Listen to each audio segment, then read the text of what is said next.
Alright. First and foremost, I want to say all honor and praises be to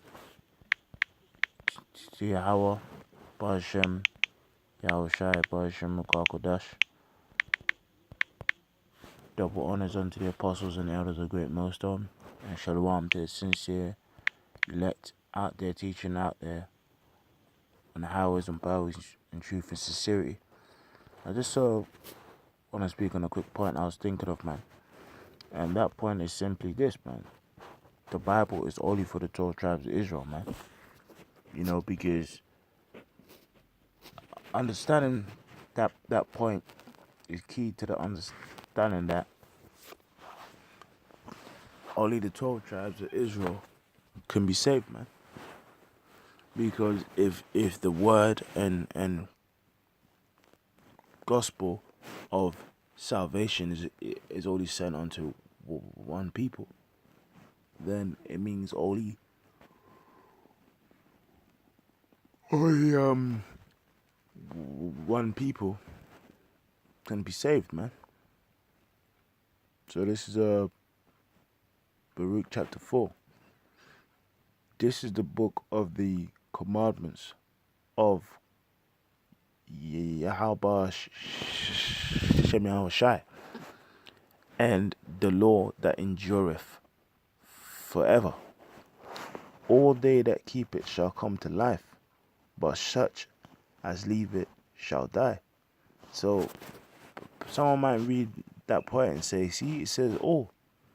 But really, what it says, where it says all, is all of the children of Israel that have the spirit to understand.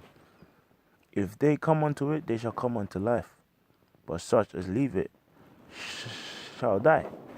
And really, that scripture is gonna play out with the those who are of the elect and those of Israel who aren't of the elect, because scripture says the man that wandereth out the way of understanding shall remain in the congregation of the dead. And really, if any of the children of Israel don't hearken unto the word, guess what? They're gonna die. You know, because they're spiritually dead. Eventually, they're gonna actually be dead.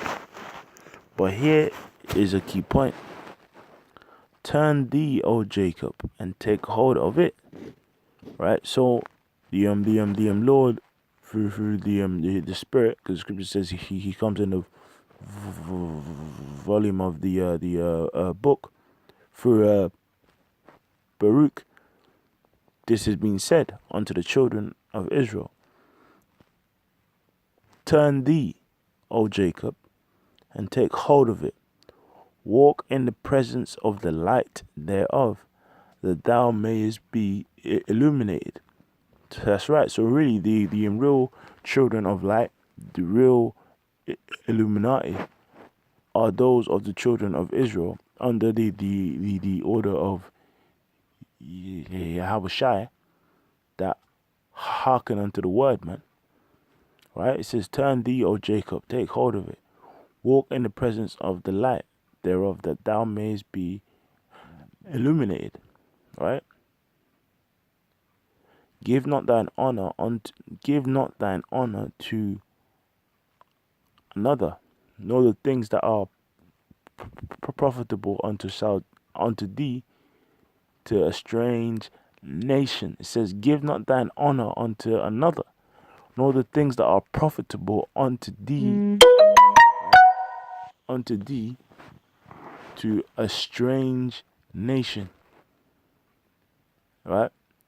So it clearly says, right, give not thine honor unto another. Right? No, the things that are profitable unto us, unto a strange people.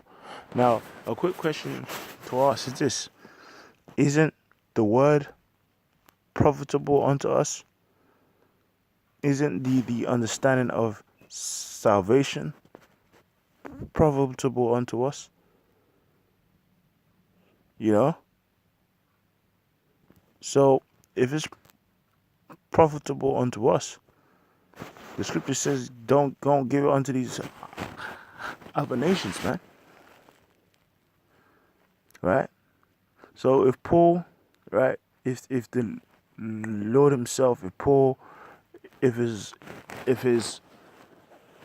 apostles went unto these heathen, right,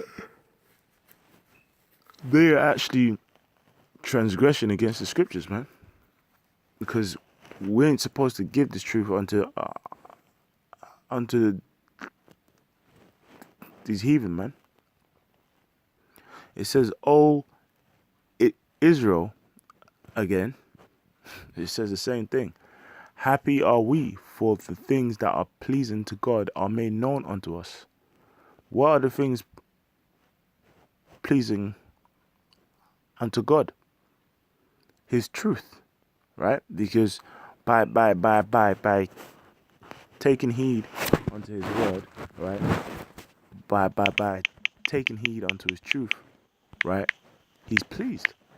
So the things that are pleasing unto us, unto the Lord, are made known unto us, starting off with the elect.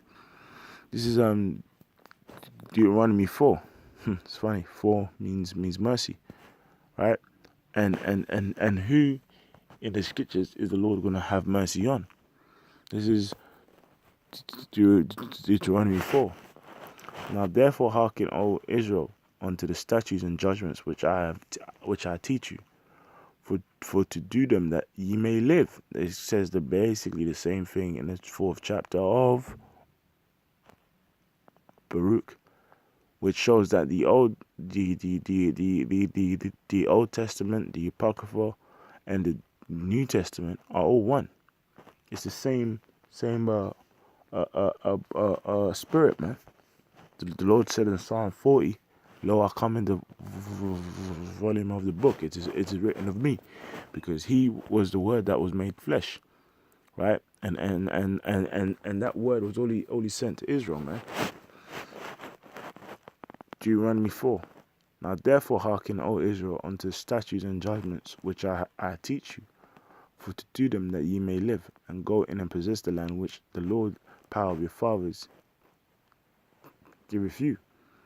Ye shall not add unto the word which I command you, neither shall ye diminish aught from it, that ye may keep the commandments of the Lord your power, which I command you." Your eyes have seen what the Lord did because of Baal Peor. For all the men that followed Baal Peor, the Lord thy power have destroyed him from among you. That's right, because you had some of our people in the wilderness who were off, man. Right? "But ye that did cleave unto the Lord, your power are alive, every one of you this day. Behold, I have taught you statutes and judgments, even as the Lord my power commanded me, that ye should do it, that ye should do so in the land whither you go possess them. Keep therefore and do this, for this is your wisdom and understanding in the sight of the nations." So that's the key point. It says, this truth is your wisdom and understanding in their sight, not for you and them. It says in the sight of them, this is your wisdom, right? Because it's only unto us, man. "Keep therefore and do them, for this is your wisdom and your understanding in the sight of the nations, which shall hear all these statutes and say, now surely surely this great nation is a wise and understanding people. For what nation is there so great, whom the Most High so nigh unto them, as the Lord our power is in all things that we call upon him for? Or what nation is there so great that has statutes and judgments so righteous as all this law which I set before you this day?" That's right, man. "Only take heed to thyself and keep thy soul diligently, lest thou forget the things which thine eyes have seen, and lest thy life depart, unless they depart from thy heart all the days of thy life. But teach them thy sons and thy sons' sons." That's right, man. So the point is that this is our wisdom and our understanding in the sight of all these nations, man. And this word, it says, essentially isn't unto them, right? And this word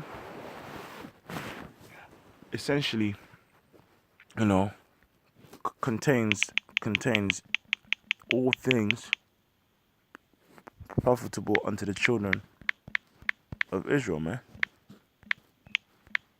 You know, because it just wouldn't make sense for the Lord to once give this truth to us and take it away from us. Stop giving it unto us and then give it unto these other nations. Those that Paul taught, so on and so forth, were all Hebrew Israelites scattered amongst the heathen. This is Psalms 147:19. He showeth his word unto Jacob, his statutes and his judgments unto Israel. Right? He had not dealt so with any nation, and as for his judgments, they have not known. And praise ye the Lord, Yahweh ShamryamUK. So he clearly says, right? He showeth his word unto Jacob, man. Right? And that word, right, is clearly unto Israel, as the scriptures he's gonna even say here. This is Matthew 10:5. These 12 how shall I send forth and command them, saying, go not into the way of the Gentiles, and into any city of the Samaritans enter ye not, but go rather to the lost sheep of the house of Israel. And as you go saying, and as you go preach, saying, the kingdom of heaven is at hand. So he says, don't go unto these Gentiles, go unto the Israelites and teach them that the gospel of the kingdom of heaven, and that the kingdom of heaven is at hand. Right? So why would they go and teach all nations, right, if the gospel of the kingdom is what's being taught? Okay, let's see what the kingdom is and what the kingdom will be. This is Daniel 7:26. But the judgment shall sit, and they shall take away his dominion to consume it and destroy it unto the end. And the kingdom and the dominion and the whole greatness of the kingdom under the whole heaven shall be given to the people of the saints of the Most High, whose kingdom is an everlasting kingdom, and all dominions, right, shall serve and obey him. Right? So if all peoples are gonna be under our rule, right? But it says what? The saints of the Most High shall possess this kingdom, right? And who are the saints, man? This is what Psalms 148 and 14, I believe. Right? Psalm 148 and 14. He also exalted the horn of his people, the praise of all his saints, even of the children of Israel, a people near unto him. Praise ye the Lord. And really, it's as simple as it. We are near unto the Lord, man. If you're near unto somebody, you speak to them. What do you speak? The word, man. So the word is only for the 12 tribes of Israel. So, understanding the principles of the scriptures, one of his main principles in the scriptures is that the word is only for Israelites. And with that, you should get more understanding on scriptures as this. This is James 1:1. James, the servant of God and of the Lord Yahushua HaMashiach, to the 12 tribes which are scattered abroad, greeting. Now, when you go into the word scattered itself, right, it means diaspora. Dispersion, i.e. especially and consequently, the converted Israelite resident in Gentile countries, right? So how are they converted? They were once in a way in Gentile lands, brought back onto their heritage being Israelites. It says which are scattered abroad, a scattering, dispersion of Israelites dispersed among foreign nations, of Christians scattered abroad amongst the Gentiles. Now, who were the Christians, man? This is Acts 11 and 26. Is it Acts 11:26 or is it Acts 13? No, Acts 11:26. And when he found him, he brought him to Antioch. And it came to pass that a whole year they assembled themselves with the church and taught to much people. And the disciples were called Christians first in Antioch, and all the disciples was Israelites. Now, some might say, Simon the Canaanite, which is not actually talking about actual Canaanite, because if you go into the word and go further into it, it actually goes back to the word Canaan, which means a zealot, right? So really, all the 12 disciples were Israelites. So being a Christian, to be a true Christian, you have to be an Israelite, right? And really, it wasn't called Christians. It was called Hamashiachim, the anointed ones, right? Those of Israel who followed unto the Lord. So really, it's all about Israel, man, right? The main principle in the scriptures is to understand that the word is only for Israelites. Because observe this, what sense is it going to make for word to be unto all nations if the scripture says that the Israelites are going to rule over all nations and break them into pieces? This is Exodus 29:45. And I will dwell among the children of Israel and will be their power. And they shall know that I am the Lord their power that brought them forth out of the land of Egypt, that I may dwell among them. I am the Lord their God. Their power is singular, not all. It is not inclusive, So with that, I'm going to say, all honor and praise be to Yahweh, Shalom, Shai, Bashim, Mikakadash. Double honors unto the apostles and elders of GreatMillStone. And with that, I'm going to say, Shalom.